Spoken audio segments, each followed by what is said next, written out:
buenas tardes. Hoy, martes 6 de agosto del año 2024, doy inicio a la charla número 74 de Radiografía del Imperialismo Británico.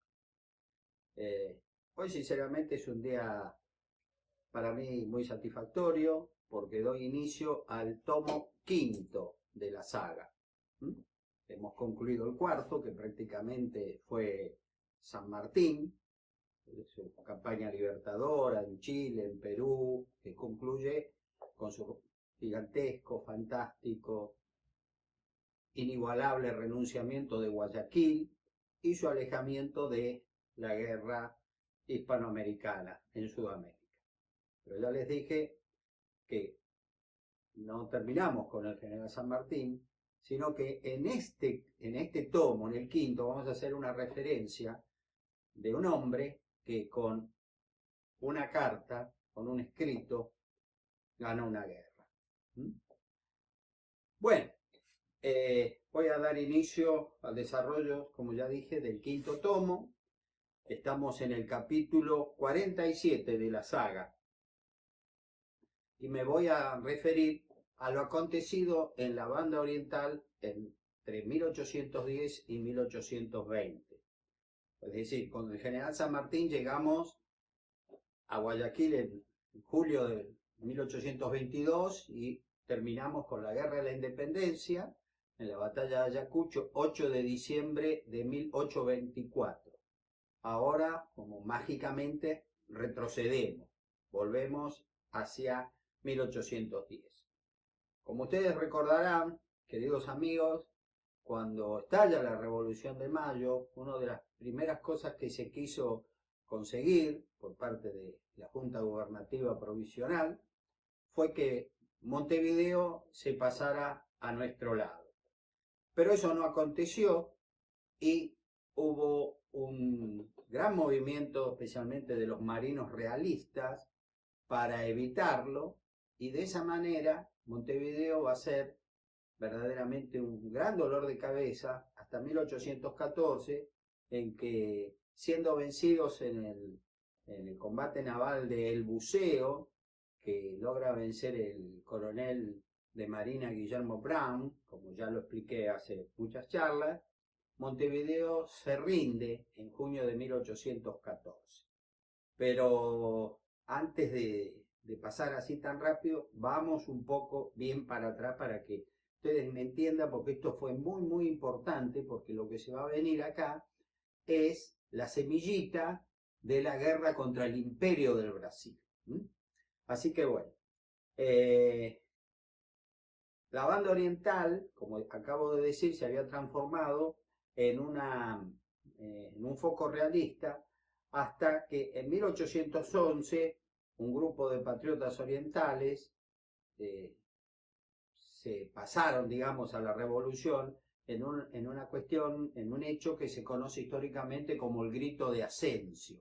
Eso yo ya lo expliqué debidamente, a lo sumo lo tendrán que buscar en charlas anteriores o cuando tengan los libros en donde yo lo traté. Esto fue tratado en el tomo 3, ahora estamos en el quinto. Nosotros mantuvimos, cuando digo nosotros, los gobiernos argentinos, una conflictiva relación con el general José Gervasio Artigas. Alguna vez fue aliado a la revolución, otras veces por no estar de acuerdo con disposiciones emanadas de Buenos Aires, abandonaba. Nunca luchó junto a los españoles contra nosotros, eso lo quiero aclarar, por favor. Pero abandonaba, por ejemplo, 2 veces abandonó el sitio de la ciudad de Montevideo, estaba sitiada por tierra y él, por algo que no le gustó, se iba con sus gauchos. Y se iba hasta una pequeña ciudad de Entre Ríos, Ayuí, y él ahí tenía el campamento de Ayuí. Se iba con el llamado éxodo del pueblo oriental. Se iban miles de seguidores, los gauchos, sus esposas, sus hijos, o sea, dejaban libre la campaña. Artigas fue verdaderamente de todos los caudillos argentinos, posiblemente el que más defendió, junto con el general Martín Miguel de Güemes, el federalismo. Nuestro gobierno, enterado que la ciudad de Montevideo había pedido auxilio a la princesa Carlota Joaquina, hermana de Fernando VII, ustedes se acordarán, hablamos del carlotismo. Esta mujer estaba exiliada en Río de Janeiro con toda la corte portuguesa cuando Napoleón invade en 1808 ese país, Portugal. Y ella acá trató, como ya lo expliqué en su momento, de tener una cierta relevancia, ¿no es cierto?, en el Río de la Plata. Ya que mi hermano está preso de Napoleón, bueno, yo puedo manejar sus asuntos. En fin, la cosa no funcionó. Pero sí, cuando desde Montevideo le pidieron ayuda, envían tropas portuguesas para defender la ciudad de Montevideo de los porteños, de los revolucionarios, ¿no es cierto? Eso también ya lo expliqué en su momento, estoy haciendo un pequeño recordatorio, abuelo del pájaro, ¿no es cierto? Pero esto recuerdo que sí lo hablamos. En un momento en que Artigas estuvo amigo de nosotros, digamos, del gobierno de Buenos Aires, de los porteños, fue invitado a enviar diputados a la Asamblea General Constituyente de 1813, que conocemos históricamente como la Asamblea del año 13. La banda oriental no podía enviar muchos diputados, porque creo que si no me falta la memoria en este momento, falla la memoria, eran 3, 2 por Montevideo y 1 por Maldonado. Pero Artigas dijo que no, que ellos tenían que enviar más, y aparte lo envió con instrucciones, que estaban taxativamente prohibidas. Ningún diputado podía venir con ninguna instrucción, tenían que llegar y discutir los temas que ellos debían tratar y libremente, sin ninguna instrucción. Bueno, al ser más de los que, según nuestro gobierno en Buenos Aires, debían ser los diputados, los orientales, y venir con instrucciones, bueno, se los expulsó y ese fue otra vez una causal de un enfrentamiento armado, que llegó a ser armado contra Artigas. La situación de Buenos Aires, recordarán ustedes, yo sé que lo hemos visto, cuando se crea el directorio, el primero Antonio Gervasio de Posada, un hombre verdaderamente, podríamos decir, un hombre bueno, pero bastante incompetente y dominado por su ambicioso sobrino, Carlos de Alvear, que Carlos de Alvear, al fin y al cabo, logra ser nombrado director supremo de las Provincias Unidas del Río de la Plata y ejerce un poder despótico. Ya me he referido también a este tema, yo sé que lo he dicho. Al fin y al cabo es derrocado en una revuelta, un levantamiento en Fontezuela, en 1815, este hombre que había querido quitar del gobierno de Cuyo al coronel José de San Martín, que supuestamente había sido su amigo, pero su ambición podía más. Ya me refería a Alvear, no voy a ahondar en el tema. Una vez que cae Carlos de Alvear, lo primero que hace el nuevo director supremo interino, que es el coronel Joaquín, disculpen, había un insecto. Esto es entre amigos, así que no hay drama. Decía que el nuevo director supremo convoca a un Congreso General Constituyente, porque siempre la idea fue tener una constitución. Que no lo hayamos logrado hasta 1853 no quiere decir nada, ¿no es cierto? Siempre quisimos tener una constitución. En la ciudad de San Miguel del Tucumán, o sea, alejada de Buenos Aires, ese congreso alejado de Buenos Aires, tenía que fundamentalmente trabajar por la independencia, ¿no es cierto? Ya sabemos, porque lo he hablado no hace muchas charlas, que San Martín fogoneó como pocos para que declaráramos la independencia, y en algún momento uno de sus diputados de Cuyo, que era muy jovencito, 25 años, Tomás Godoy Cruz, le dijo, bueno, tampoco declarar la independencia es soplar y hacer botella. Y San Martín, me imagino que sonriendo, porque lo quería mucho, le dijo, es más fácil declarar la independencia que un solo nativo sepa hacer una botella de vidrio, lo cual creo que tenía razón. Bueno, mientras tanto,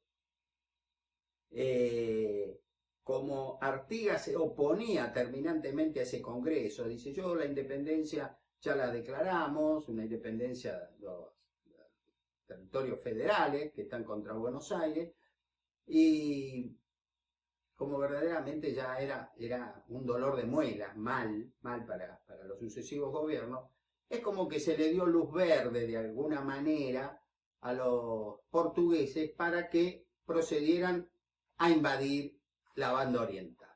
Así va a comenzar una heroica lucha del pueblo oriental, encabezada por el general José Gervasio Artigas, desde 1816 a 1820, en que va a ser derrotado lamentablemente en la batalla de Tacuarembó. Esto también hemos hablado, por ejemplo, de la increíble coincidencia que hubo, que el día que el general San Martín, luego de vencer a los españoles, el 12 de febrero de 1817, en la batalla de Chacabuco, luego de cruzar los Andes, a las pocas horas, al otro día, se armó el ejército lo mejor que pudo y despacito fueron marchando hacia Santiago de Chile, donde el pueblo recibió a sus libertadores, al ejército argentino, al ejército de los Andes, en medio de una algarabía pocas veces vista, porque desde la derrota de Rancagua, el 1 de octubre de 1814, hasta la liberación por parte del general San Martín, nuestros hermanos chilenos verdaderamente la pasaron muy mal. Sacando el primer momento, que fueron gobernados por el brigadier Mariano Osorio, el vencedor de Rancagua, luego cuando este es retirado y vuelve al Perú, no se olviden que era el yerno del virrey Joaquín de la Pezuela, que como yo lo dije así medio en forma coloquial, medio graciosa, me imagino la esposa de Osorio le habrá dicho al padre, al virrey, papá, tráelo a Mariano, yo estoy sola, bueno, esas cosas familiares que tienen mucha importancia en la historia, aunque ustedes a veces no lo crean, lo obliga al virrey a decirle al brigadier Mariano Osorio, regrese usted a Lima. Y envían como ya sabemos, a un gran incompetente, Francisco Marcó del Pont, a la Capitanía General de Chile. Bueno, el día que San Martín, al mando del ejército argentino, el ejército de los Andes, entra en Santiago de Chile, las tropas invasoras portuguesas cruzan el río Uruguay, ¿no es cierto?, y atacan y destruyen el pueblo natal del Libertador, Yapeyú. Y lo voy a leer.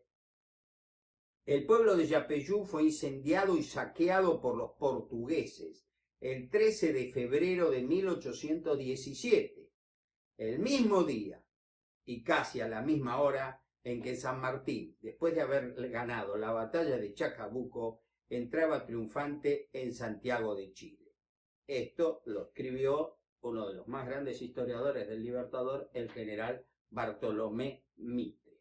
En esa incursión, depredadora de los portugueses sobre la actual provincia de Corrientes, saquearon, incendiaron, destruyeron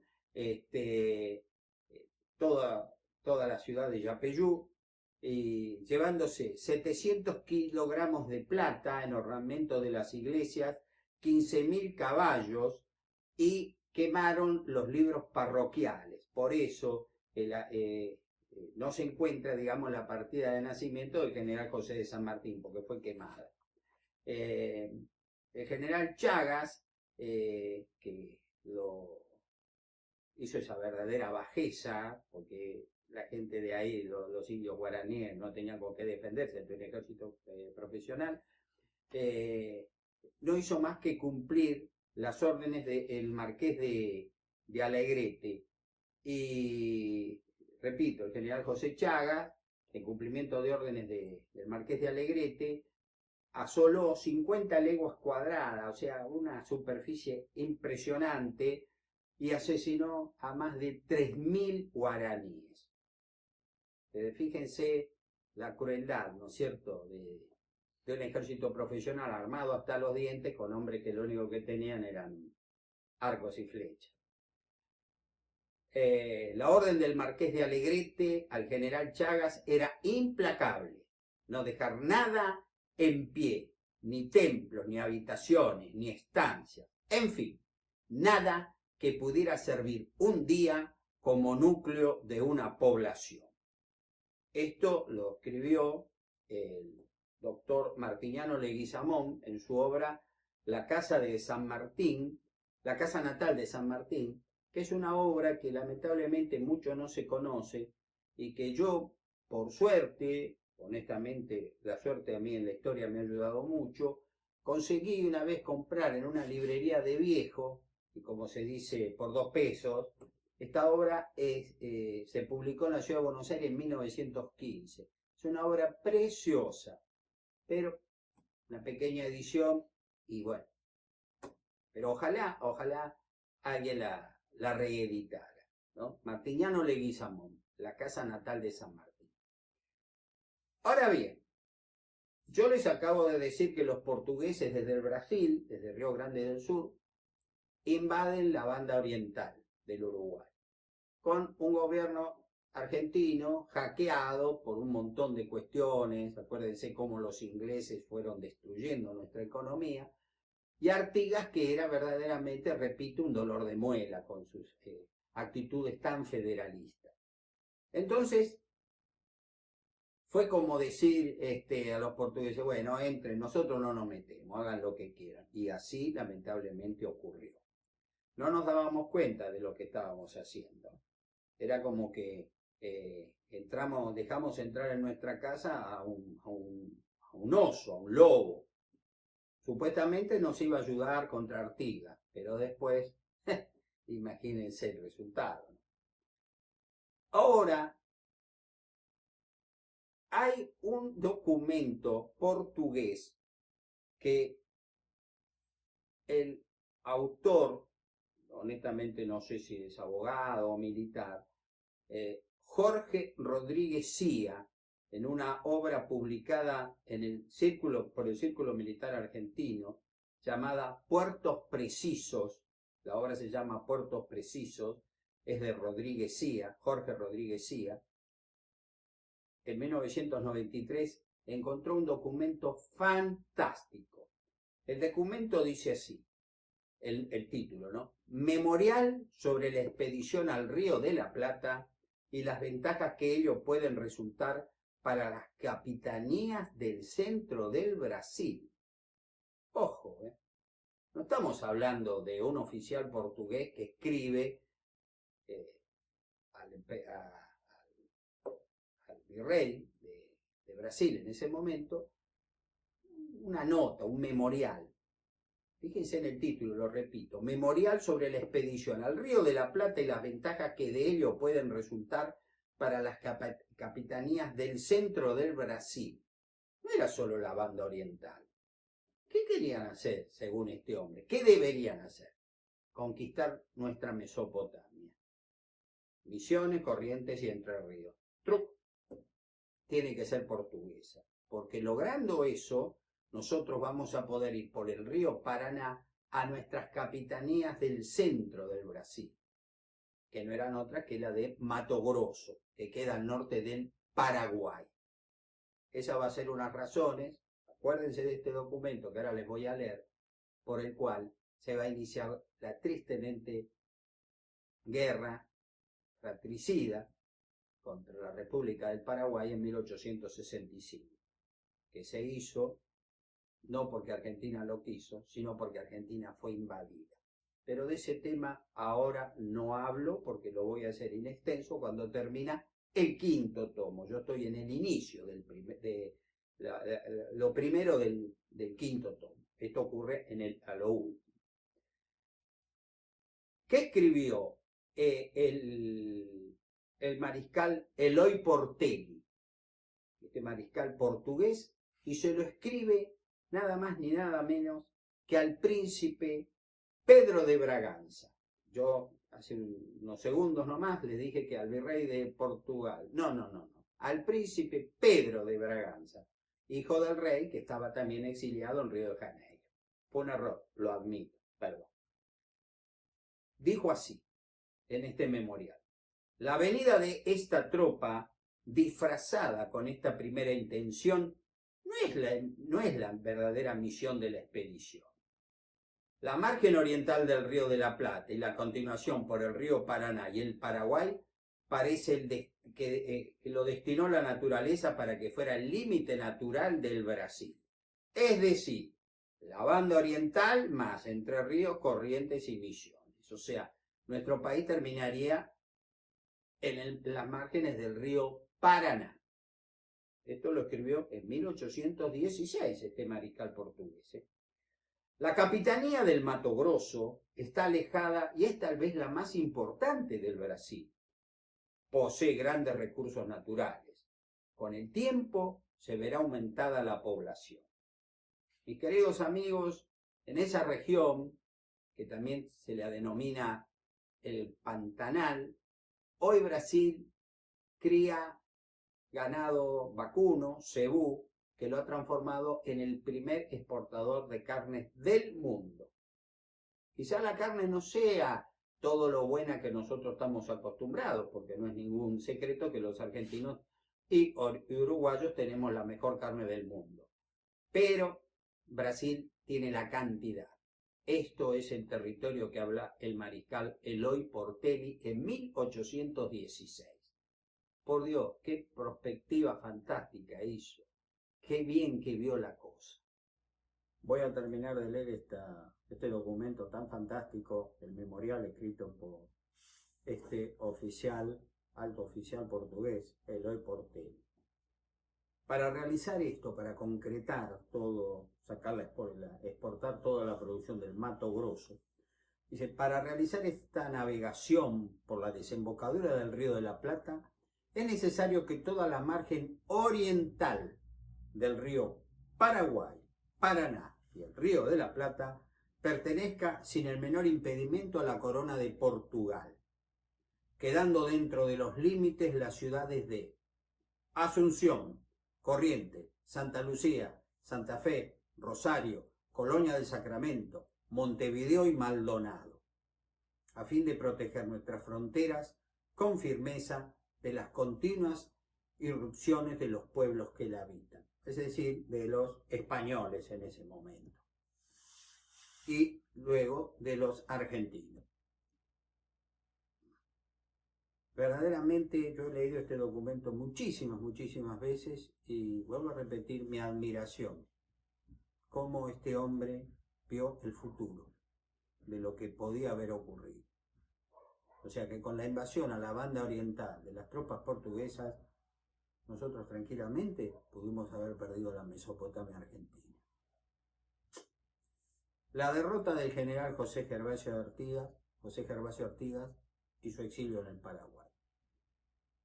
Pese a la crítica situación que estaba atravesando desde 1816, Artigas tuvo la nefasta idea de declarar la guerra a las Provincias Unidas del Río de la Plata. O sea, luchaba contra los portugueses y también contra los argentinos. Empecinado en no pactar con los porteños, Artigas relevó al coronel Miguel Barreiro, jefe de las fuerzas que defendían Montevideo, quien manifestó que debían llegar a un acuerdo con los porteños, con la gente de Buenos Aires, y nombró en su reemplazo al general Fructuoso Rivera. Acuérdense de este nombre, Fructuoso Rivera, porque lo van a oír hablar muchísimo tiempo, en la guerra contra el Brasil y luego en la guerra fratricida que tuvimos entre unitarios y federales. Ya la suerte estaba echada, pero el general San Martín, en marzo de 1819, le escribe a Artigas pidiéndole que cese la lucha contra las tropas, contra las fuerzas del Directorio de Buenos Aires, expresándole: divididos seremos esclavos, unidos estoy seguro que los batiremos a los españoles y a los portugueses. Hagamos un esfuerzo patriótico, depongamos viejos resentimientos partidarios y concluyamos nuestra obra con honor. La sangre americana es muy preciosa, y debe emplearse contra los enemigos que quieren subyugarnos. Artigas no pudo detenerse y lamentablemente su suerte echaba. El caudillo santafesino Estanislao López y el caudillo entrerriano Francisco Pancho Ramírez eran lugartenientes de Artigas. A ellos se le había unido un hombre de triste fama, como yo ya lo expliqué hablando de la vida del general San Martín. José Miguel Carrera, el chileno José Miguel Carrera, el hombre que odiaba profundamente al brigadier Bernardo Higgins, al general José de San Martín y al general Juan Martín de Pueyrredón. Estos tres hombres, López, Ramírez y Carrera, especialmente los dos primeros, tuvieron ideas muy diferentes de las que sustentaba Artigas, que estaba cada vez en situación más triste, más débil, porque los portugueses le estaban invadiendo su territorio con un armamento impresionante, y él solo podía oponer el valor y la picardía del combatiente gaucho, pero no mucho más. Ante el curso negativo de la guerra, Artigas consideró que lo más importante que podía hacer era atacar la retaguardia portuguesa, para ver si de esa manera podía evitar el flujo, o sea, atacar su cadena de aprovisionamiento. Y así fue que llegó a las puntas de Tacuarembó, creyendo que ahí podía vencerlos, y libró una batalla el sábado 22 de enero de 1820, fíjense, casi 4 años de guerra ininterrumpida, pero desgraciadamente fue derrotado por los portugueses. Artigas pudo pasar a Entre Ríos nada más que con 300 seguidores. La mayoría de sus hombres murieron y o se dispersaron a los 4 vientos para no ser ultimados por los lusitanos. Al llegar a Entre Ríos, Artigas se va a dar cuenta de que su lugarteniente, Francisco Pancho Ramírez, ya ha crecido el hombre, como quien dice, ¿no? Su alumno ha superado al maestro. Y va a pasar esto porque junto con Estanislao López y José Miguel Carreras habían vencido al director supremo, el general José Rondó, en la célebre batalla de Cepeda, la batalla del minuto, porque en un minuto desapareció el enemigo, o sea, las tropas porteñas, el 1 de febrero de 1820. Ellos le ganan a Buenos Aires, lo que Artigas no había hecho. Pero Artigas, no queriendo darse cuenta de lo que estaba pasando, es como que pretendió impartirle órdenes a Ramírez, y Ramírez no las aceptó, como diciendo: no, usted es el pasado. Cuando se firma el Tratado del Pilar, después de la derrota de Buenos Aires del director supremo en Cepeda, se le envía un informe, ¿no? Una copia de lo pactado en el Tratado de Pilar, pero se lo dice, fue dirigida no al protector de los pueblos libres, como Artigas se hacía llamar, sino al capitán general de la banda oriental. Es decir, que de un plumazo lo degradaron. Artigas debió haber leído entre líneas bien lo que estaba sucediendo. Él criticó con mucha dureza el Tratado de Pilar, y por eso cuando él, luego de la derrota de Tacuarembó, llega a Entre Ríos y quiere imponer el mando, Ramírez no se lo permite. Y así fue como se enfrentaron en una de las tantas luchas fratricidas que sufrimos, tanta sangre de hermanos derramada, y por la cantidad de elementos que tenía Ramírez, porque sinceramente no creo que haya sido mejor, más capaz que Artigas. Espero que ningún amigo entrerriano que esté escuchando esto se ofenda, es mi parecer. Artigas no va a poder vencer.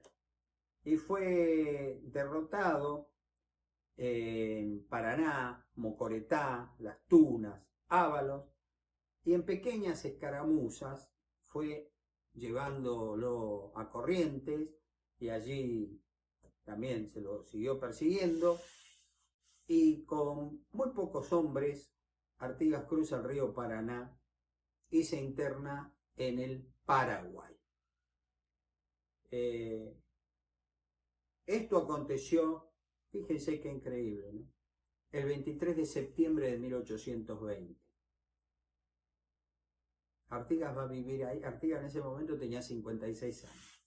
Artigas va a vivir en el Paraguay 30 años. Y va a morir el 23 de septiembre de 1850. O sea, el día en que 30 años antes había llegado al Paraguay. Acá en este capítulo yo escribo, mejor dicho, yo transcribo un pensamiento de un gran historiador, que ahora les voy a nombrar. Con el título le puse Una acertada reflexión. Y dice así: casi 30 años vivió Artigas en el Paraguay, silencioso y olvidado. Su tremenda frustración es un reflejo del drama argentino. Cuando su país se convirtió en la República Oriental del Uruguay, como la conocemos ahora, exclamó: ya no tengo patria. Nunca quiso volver a su tierra transmutada en república independiente. Había soñado a su banda oriental como provincia federada dentro de una gran nación, no como un pequeño país atormentado de soberanía limitada y condicionada. Pero hasta en el más allá sería perseguida su memoria. Tras la muerte, se lo despojó sutilmente de la nacionalidad, pues de oriental argentino, como siempre se llamara, pasó a ser uruguayo por imposición de una historia oficializada. La historia de quienes, tras aceptar la segregación de la banda oriental, segregaron de nuestro pasado a una de sus más altas y significativas personalidades. Por eso pasó siglo y medio antes que don José Gervasio Artigas, el más notable caudillo argentino, tuviera un monumento en Buenos Aires. En cuanto a su reubicación histórica, ya lo ha dicho un uruguayo raigal, Alberto Metol Ferré: Artigas es mucho más que nosotros, y nosotros su fracaso histórico. El Uruguay es la negación de Artigas y su futuro será su reafirmación. Verdaderamente hermosas palabras de Miguel Ángel Sena, un gran, impresionante historiador argentino, en su obra Argentina-Brasil, 4 siglos de rivalidad. Editorial La Bastilla, 1975, páginas 78 y 79. Con la desaparición del general José Gervasio Artigas, con el afianzamiento de los caudillos litoraleños Estanislao López y Francisco Pancho Ramírez, se va a dar, con la derrota de Buenos Aires del Directorio en la batalla de Cepeda, la culminación, luego de una década de iniciada la Revolución de Mayo, de un cambio impresionante en el panorama nacional. Con un San Martín del que ya nos olvidamos, que había ido a Chile, que estaba armando su expedición al Perú, Buenos Aires hizo lo que pudo para sobrevivir. Tuvo que pagar impresionantes indemnizaciones de guerra a los triunfadores de Cepeda, pero a Buenos Aires se la podía vencer en una batalla. Pero vencerla en la guerra, en el próximo encuentro, en la próxima charla, mis amigos, van a ustedes darse cuenta cómo Buenos Aires de a poquito va a ir revirtiendo la derrota de Cepeda y cómo rápidamente va a volver a ocupar, como se diría en el boxeo, el centro del ring. Y curiosamente lo va a ocupar con uno de los más grandes hombres, yo creo que quizás el más grande gobernador que tuvo, el general Martín Rodríguez, que fue ayudado, aunque a ustedes les pueda esto parecer increíble, por el capitán de la campaña, ¿no?, un hacendado muy rico llamado Juan Manuel de Rosas, que luego va a ser su gran enemigo.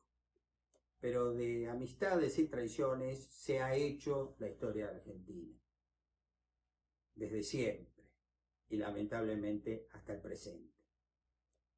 En este quinto tomo, aprovechando los últimos minutos que tengo para dirigirme a ustedes, vamos a saltar de un tema a otro. No va a ser como el cuarto, que es fundamentalmente San Martín. Acá vamos a ir cambiando de un tema a otro. Esta fue la introducción. Por esto va a venir al poco tiempo, 5 años más tarde, la guerra contra el Imperio de Brasil, donde van a ver moverse a la Gran Bretaña con un cinismo y con un trabajo milimétricamente planeado para lograr sus objetivos, usando a argentinos y brasileños como simples peones de un ajedrez fantasmagórico, porque hay mucha gente que todavía no entiende lo que pasó. Se derramó mucha sangre de las dos partes en pugna, y lamentablemente fue todo ganancia para los británicos. Como dice el dicho del juego. De enero a enero, la plata siempre es del banquero. Acá el banquero se llamaba Gran Bretaña. Mis queridos amigos, en este tomo también les tengo que anticipar que vamos a contarles cómo fue el primer despojo de las Islas Malvinas por parte de los británicos el 3 de enero de 1833. Por eso todo esto, aunque va haciendo despacito, aunque ustedes no lo crean, se está acelerando a pasos agigantados. Ya estamos en 1820, el despojo fue en 1833. No falta nada, nada más que su paciencia de soportarme. Muchísimas gracias por su atención y si Dios quiere nos veremos el próximo martes 13. Esperemos que no sea nada malo. Muy buenas tardes.